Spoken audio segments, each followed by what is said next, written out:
आता 132 जागा त्यांच्या आहेत, तर साहजिकच मुख्यमंत्री त्यांचाच होणार ना. शिंदे साहेब जरा नाराज आहेत, गावी जाऊन राहत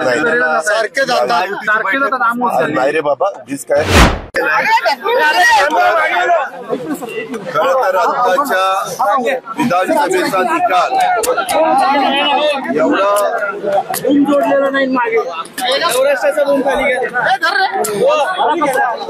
विरोधकांच्या जिवारी लागलेला आहे, त्याच्यामुळे तो निकाल सहनच करू शकत नाही आणि त्याच्यामुळे वेगवेगळ्या गोष्टी आता काढायला लागलेल्या आहेत की ईव्हीएम मध्ये दोष आहे किंवा आणखी काही आहे. वास्तविक ह्याच्यामध्ये कुठल्याही प्रकारचा दोष नाहीये. मी आता पण आदरणीय बाबा आढावांना तेच सांगत होतो की बाबा आज जर निकाल वेगळा लागला असता तर कुणी त्याच्याबद्दल आम्ही पण बोललो नसतो आणि यांनी तर एकदम मोठ्या मोठ्या मिरवणुका काढून आनंदोत्सव साजरा केला असता. परंतु त्यांनी जे काही त्यांची एकी दाखवायचा प्रयत्न केला त्याबद्दल शिवशाहू फुले आंबेडकरांच्या महाराष्ट्रातल्या जनतेने त्यांच्यावर विश्वास ठेवला नाही, आमच्यावर जास्त विश्वास ठेवला आणि म्हणून अशा प्रकारचा निकाल लागलाय. आता ते म्हणतात की सुप्रीम कोर्टाने पण सांगितलंय की ईव्हीएमच्या बद्दल तुम्ही तक्रारी करणं योग्य नाही आणि त्यांनी केस पण दाखल करून घेतली नाही. तरी पण म्हणजे सुप्रीम कोर्टाचं ऐकायला तयार नाही.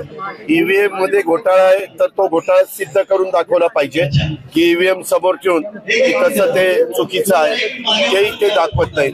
नुसता त्यांचा रडीचा डाव चाललेला आहे आणि अनेकांचा दारुण पराभव झालेला असल्यामुळं त्या पराभवाचं खापर हे ईव्हीएम वर फोडलं जात आहे आणि इतर आम्ही आणलेल्या योजनांवर फोडलं जातं. तर योजना आम्ही आणणारच ना.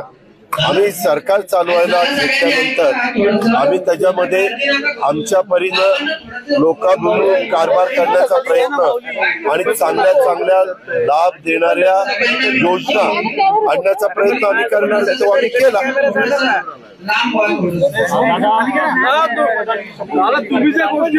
5 तारखेला अंदाजे 5 तारखेला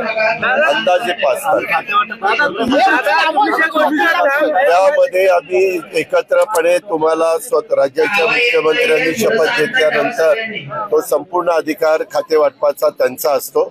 ते खाते वाटपाच्या बद्दल जाहीर करतील आणि तसं खाते वाटप सगळ्यांना दिलं जाईल. काही नाही रस्सी केस, काही बाबा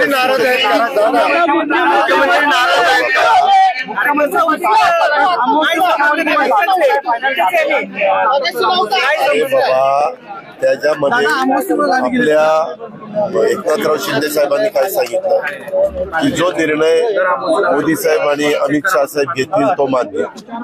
आम्ही तर सुरुवातीलाच त्या बाबतीमध्ये सांगितलं. आता नवीनच काय काढलं मुख्यमंत्री, आता 132 जागा त्यांच्या आहेत, तर साहजिकच मुख्यमंत्री त्यांचाच होणार ना. शिंदे साहेब जरा नाराज आहेत, गावी जाऊन राहत नाही रे बाबा, हीच काय त्याच्यामध्ये बरेच दिवस प्रचारामध्ये सगळेजण त्या अडकलेले होते आणि म्हणून 2 दिवसाच्या करता शनिवार रविवार थोडीशी सुट्टी आहे. सध्या काळजीभाऊ सरकारला इतकं काही काम नसतं त्याच्यामुळे ते तिकडे गेलेले आहेत.